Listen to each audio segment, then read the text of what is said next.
semble que vous avez un problème avec l'homicide routier. Est-ce qu'un homicide est un délit? Est-ce qu'un homicide est un délit ou est-ce qu'un homicide est un crime? À un moment donné, si on parle d'homicide, on parle de crime.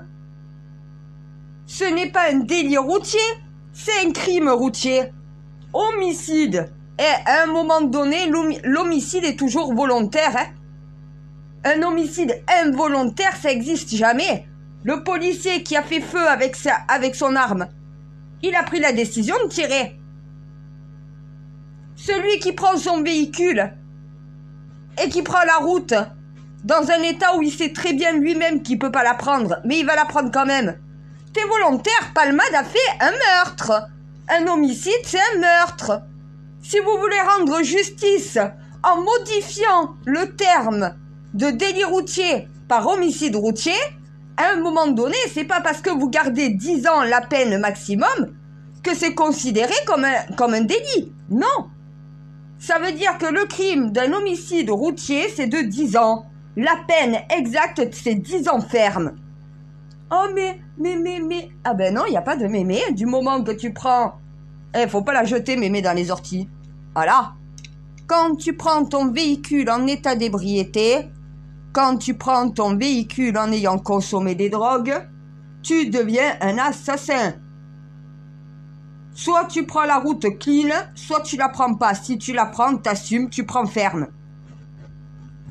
Le problème, c'est que vous allez dire, c'est un homicide. Les victimes vont avoir l'impression d'avoir le bon terme, parce que oui, c'est un meurtre. Mais après, si au final, ils prennent sursis 10 ans à côté d'un sursis, 10 ans à côté d'un sursis, il va falloir supprimer les sursis, supprimer les réductions de peine et les libertés conditionnelles. Quand tu prends une peine de prison, elle est toujours ferme. Si tu prends 5 ans, tu fais 5 ans. Si tu prends 3 ans, tu fais 3 ans. Si tu prends 6 mois, tu fais 6 mois. Si tu prends 80 ans, tu fais 80 ans. À un moment donné, la peine définie au maximum, c'est celle que vous devez donner normalement.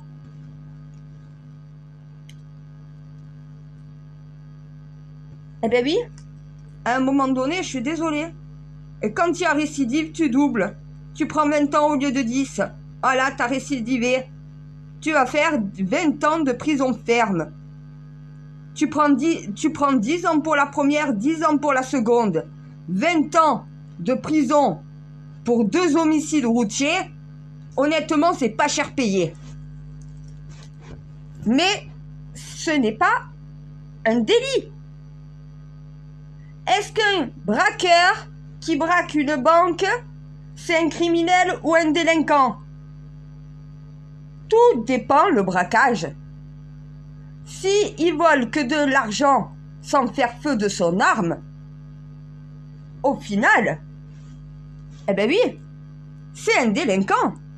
Si tu viens, que tu braques, que tu sers pas de ton arme et que tu prends uniquement de l'argent, tu es un délinquant.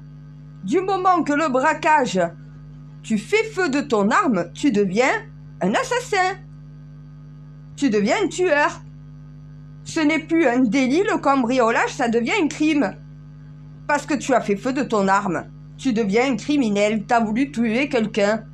Que ça soit pour t'échapper, parce qu'au final, en face de toi, tu as un autre policier, ou parce que tu avais envie de tirer sur quelqu'un, à un moment donné, du moment que tu fais feu de ton arme, tu n'es plus un délinquant, tu es un criminel.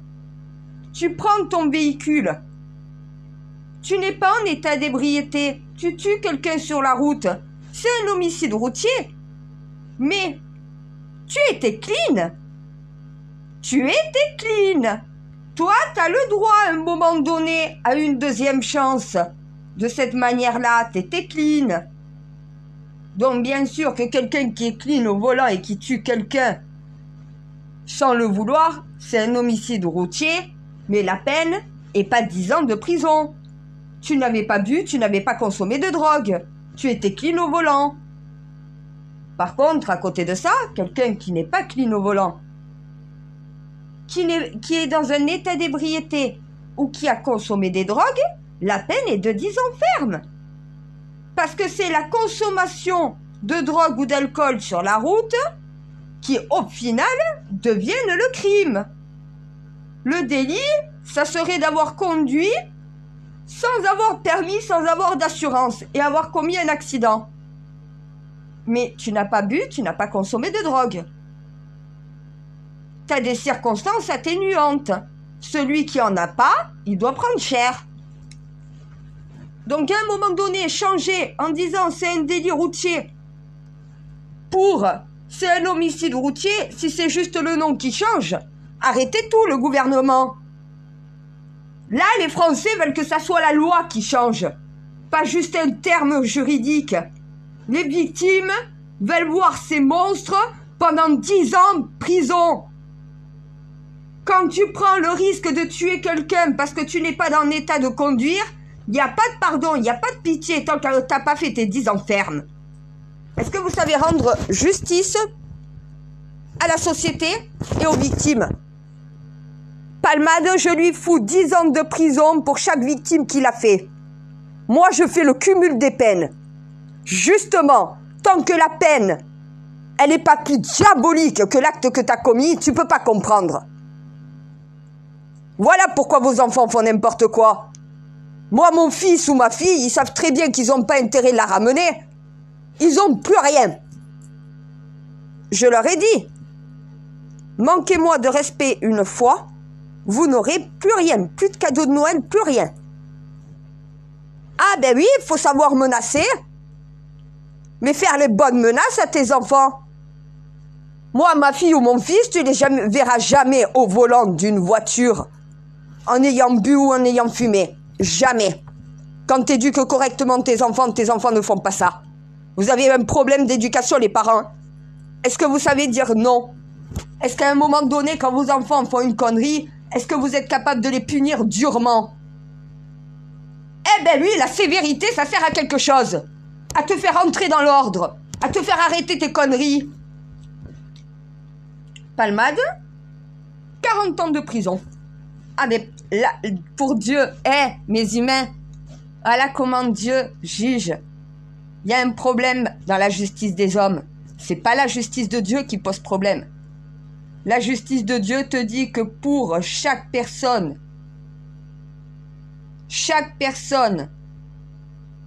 tu prends 10 ans. Vous lui donnerez 10 ans de prison, même pas, 5 ans de prison pour avoir tué un bébé, détruit la vie d'une femme à vie parce qu'elle est stérile en réalité, elle va s'en rendre compte dans quelques années. C'est pour ça que les dommages et intérêts, Palmade, tu vas tout vendre, tu auras plus rien, plus aucun bien. Même ta famille va devoir vendre leurs biens pour pouvoir justement te venir en aide. Et oui, vous restez solidaires dans ton crime. Dieu, lui, il met des peines cumulables. Il y a 4 victimes, tu prends 4 peines de prison identiques. Oui, mon Dieu. Oui, je parle de toi. De ta justice comparée à la justice de merde qu'il y a sur Terre. Non, mais attends, moi je veux qu'ils mettent pour, au final, les prédateurs, une perpétuité incompressible. Tu sais ce qu'ils viennent de faire? Comment tu... Oui, je pose même pas la question, comment tu sais? Alors, mon Dieu, tu t'accroches? T'es assis? Oui, t'es assis. C'est bien. Mais attends, tu peux pas t'asseoir. Ah, mais moi, oui, je suis assise. Bon, on est assis, c'est bon. Le gouvernement va changer homicide routier. Enfin, en fait, l'homicide routier, c'est quoi? Un crime, merci. Ils voient ça un délit. Eh ben oui, un problème, merci, oui. Homicide, juste le mot. C'est comme perpétuité. La perpétuité, toujours qu'incompressible. Si tu prends 30 ans de prison, est-ce que c'est une perpétuité? Non, la perpétuité, c'est à vie. Voilà. Donc en clair, quand on te condamne à perpétuité avec 20 ans ou 30 ans de sûreté, ça veut dire que t'as quoi en vrai? 20 ans de prison, merci. 20 ans de prison, alors que normalement tu devrais prendre la prison à vie. Il y a un problème de justice. Ils sont dans un déni de justice total. Parce qu'ils rendent de la justice avec idéologie. Parce qu'au final, le gouvernement, pour éviter de frapper sur la gauche, ils veulent tout simplement pas accepter de durcir la loi. Ils ne la durciront pas, donc il n'y a rien qui changera. Il va falloir l'appliquer sévèrement, la loi, si tu veux contrôler tout ce qui se passe dans ta société. Va falloir taper dur sur ceux qui sont des criminels. Est-ce qu'au final, tuer quelqu'un parce que t'as bu, t'as fumé, tu tues des personnes dans la voiture en face de toi, est-ce qu'au final c'est un délit ou c'est un crime? Merci, c'est un crime, c'est pas un délit. Alors pourquoi ils veulent? Mais parce qu'ils changent juste le nom. Délit routier, homicide routier. Sauf que le délit, c'est un délit, il n'y a pas mort d'homme. Quand tu parles d'homicide, ça veut dire que quelqu'un a été tué. Si tu as retiré la vie à une personne. Oui, je sais, Palmade, en réalité, il n'y a pas 4 personnes, je sais. Non, mais c'est pour parler du cumul des peines. Fournirait perpétuité. Il y a tellement de victimes que tu peux pas le condamner une peine par une peine par une peine par une peine. Il va pas prendre 30 ans, 30 ans, 30 ans, 30 ans, 30 ans. Au final, la perpétuité, elle y arrive. Hein. Il peut pas... non, mais en Amérique, regarde, mon Dieu. 220 ans de prison, comme si t'allais les faire, les 220 ans de prison. Quand tu prends 220 ans de prison, moi, j'appelle ça une perpétuité incompressible. À un moment donné, pourquoi t'as besoin de dire on te donne 220 ans, une fois qu'il y a tout le cumul des peines? Une fois que tu peux plus être jugé parce que t'es mort, est-ce qu'un être humain dure jusqu'à 220 ans? Est-ce que mettre 220 ans de prison, ça sert à quelque chose pour la famille? La famille, elle veut entendre le mot perpète. Mais avoir une perpétuité réelle. Pas la peine de mort, la prison à vie jusqu'à ta mort. Voilà, tu es privé de liberté à vie. Pour un tueur de la route, c'est pas la prison à vie. Mais si la peine maximum est de 10 ans, moi je mets 10 ans. Tu conduis dans un état d'ébriété ou sous l'emprise de la drogue, tu prends la peine la plus ferme, la plus haute. Ça veut dire que si tu conduis, que tu tues quelqu'un sur la route, mais que t'es clean, t'es sobre, tu vas pas prendre 10 ans de prison. T'as pas les circonstances aggravantes. T'as des circonstances atténuantes. Donc bien sûr que quand t'as des circonstances atténuantes, il faut que la peine soit plus basse. Quelles circonstances atténuantes à Palmade? Il a tué un bébé qui a respiré. Ça veut dire qu'il y a un mort dans cet accident quand même. Un nourrisson. Un bébé qui aurait survécu, qui a respiré. En clair, il a tué un bébé. Il n'a pas tué cette femme. Il n'a pas tué l'enfant. Il n'a pas tué l'homme. L'enfant est toujours vivant, l'homme aussi, la femme aussi. Mais le bébé, il est mort. Il a tué un bébé. C'est un sacrilège dans la création. T'as tué un enfant qui avait toute la vie devant lui, qui a même pas eu le temps de vivre. Qu'est-ce qu'il n'y a pas de pire en ça? Les bébés, ils ont déjà la mort subite du nourrisson qui les guette. Si en plus de ça, on doit les tuer, il y a un problème chez nous. Il a tué un bébé. Il est criminel. Il a tué un bébé dans l'emprise de toutes les merdes qu'il a consommées. Il a tué un bébé. La juste peine pour un homicide quand un enfant est mort, c'est de 10 ans de prison. Tu n'avais pas de circonstances atténuantes. Dans l'état que t'étais, t'aurais jamais pu prendre le volant. T'as tué ce bébé, la peine c'est 10 ans. Parce que tu étais en état parce que tu étais sous l'emprise de produits stupéfiants. Et sous l'emprise d'alcool. Tu prends 10 ans ferme. Il n'y a pas de circonstances atténuantes. Tu prends la peine totale. Comme ça, 10 ans plus tard, tu ressors, tu recommenceras pas. Ah là, au moins, il sera sevré, hein. 10 ans quartier d'isolement. Ah, là, t'es sevré, mon coco, hein.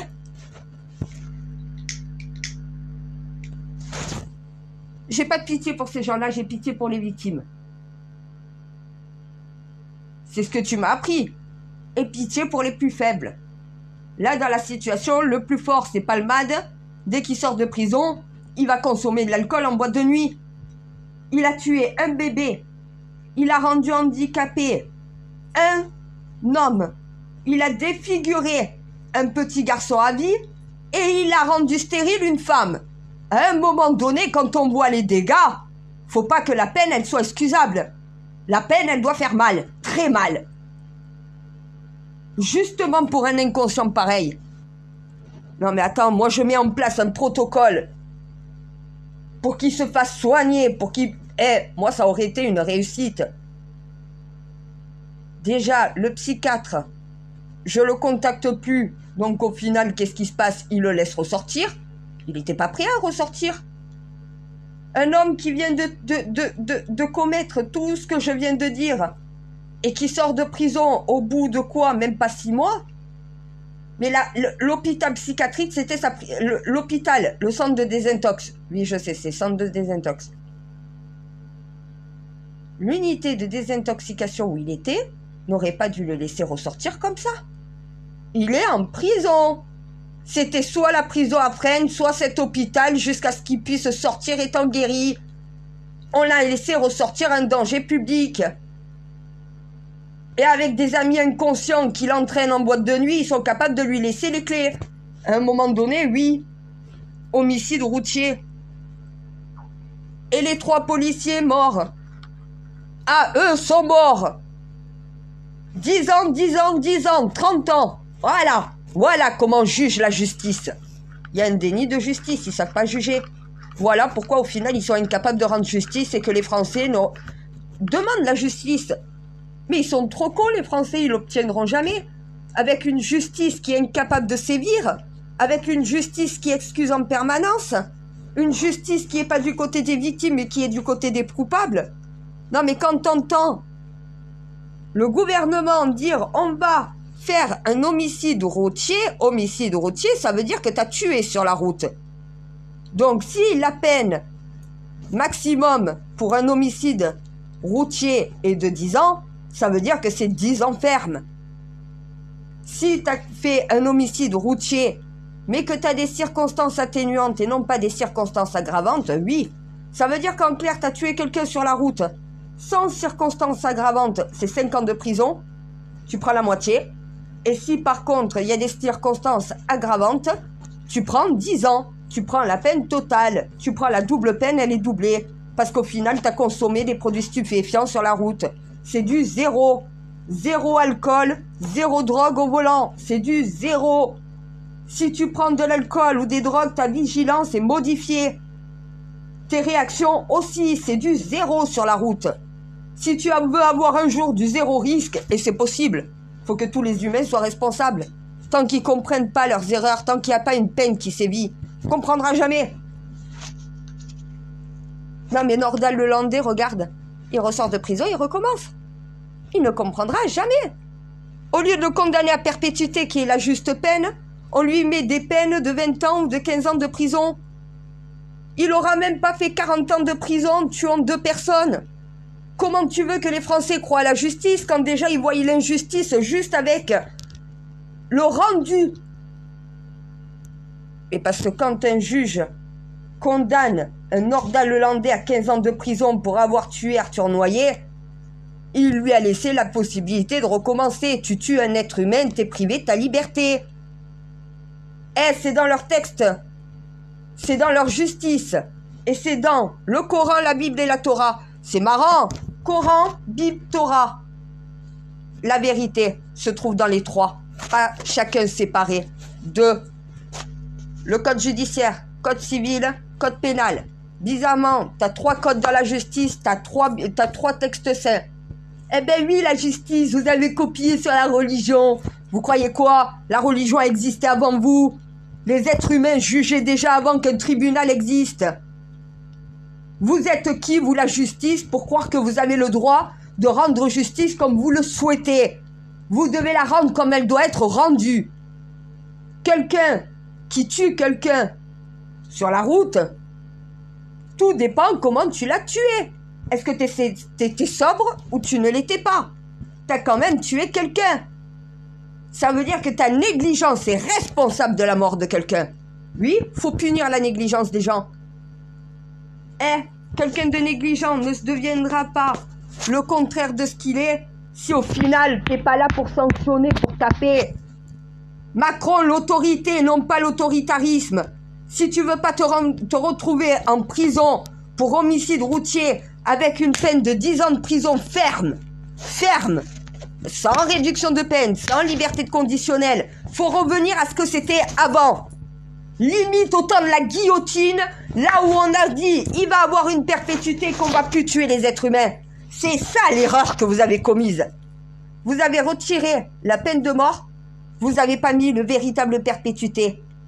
Vous avez retiré ce qui permettait de punir et de mettre ces gens-là aux arrêts avec des réductions de peine, des libertés conditionnelles, des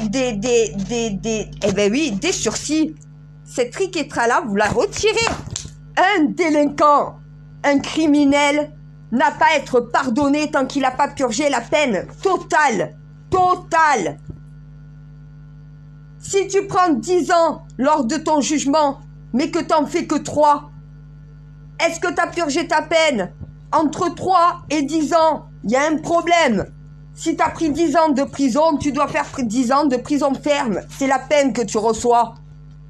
Moi, je suis désolé, au bout d'un moment, on me dit, tu prends 10 ans de prison, mais vous me le faites pas ressortir de prison tant que j'ai pas purgé ma peine, moi.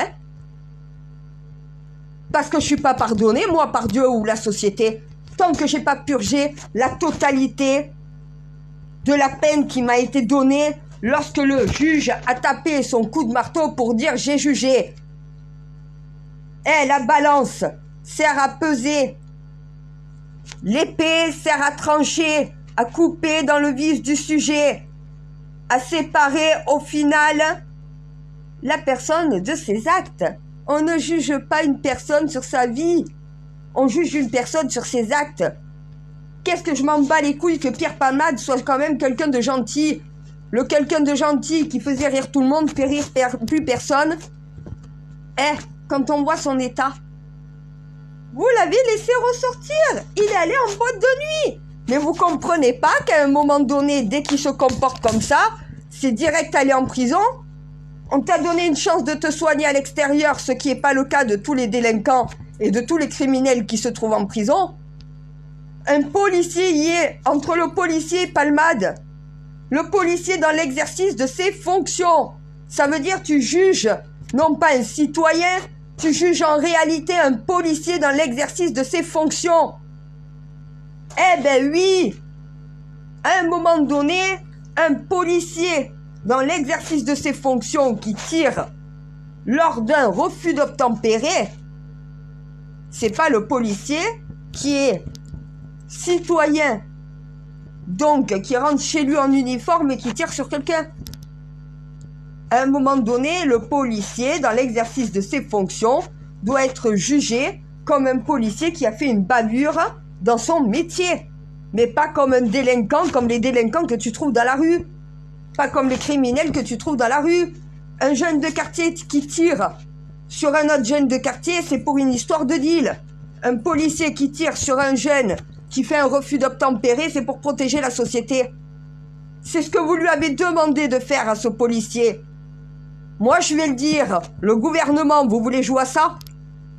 On va jouer à ça. Soit vous mettez le délit routier, vous le laissez comme ça, soit vous faites un homicide routier, mais vous vous basez sur mon égalité à moi, et pas sur la vôtre.